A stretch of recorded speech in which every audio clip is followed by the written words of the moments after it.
Hi everyone, welcome back to Hawks & Co. This month we're going over October's Birthstones, which you guys are pretty lucky. You get a lot of different choices in Opal, and then relatively newly added is Tourmaline, which you also get a lot of different color choices from there as well. Let's start with kind of the standard Opal that most people are probably used to seeing, kind of that white background with a little bit of color spread in. But you do get a lot of different choices with the Opal, like I said. Right here we have some Ethiopian opal that we like to use in our freeform pendants, where each piece is its own unique shape.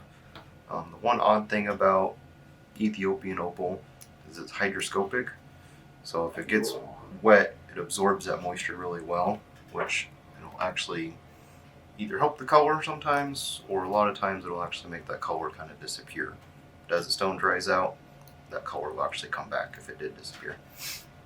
Another thing you'll see common with opal is doublets or triplets, and what that means is most opal doesn't like to show its color on its own, so they'll put that opal on another stone, typically an onyx, on the backside, which is kind of what we're mimicking over here. So this stone on its own would most likely look more this white color.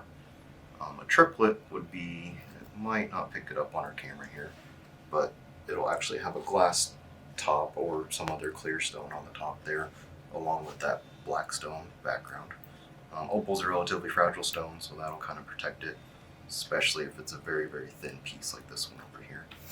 And then we have a couple examples of Ethiopian opal in these rings here. This one is an estate ring that we have right now, and this is a ring that we make here in store. And the really neat thing about the Ethiopian opal is you get kind of all the different colors out of it. Over here, let's get this guy out of the way. These are all Australian opal. These are more rough slice examples. They're not polished. They're not really done anything to them yet, so you got some of the natural stone there. But this would be them set in the finished piece. And this one's neat. It has opal and a pink tourmaline, so both of October's Birthstones. And finally, let's go over the tourmalines. Most common colors you're going to see are green, pink. You can even get them together, green and pink. We call that a watermelon tourmaline. And then here's a little slice of one here, mostly pink, but you do kind of have a little bit of green because that black won't really help her. But you can get other colors in tourmaline too. This is just what we got right now. Anyways, thanks for coming and checking us out, and we'll talk to you next time.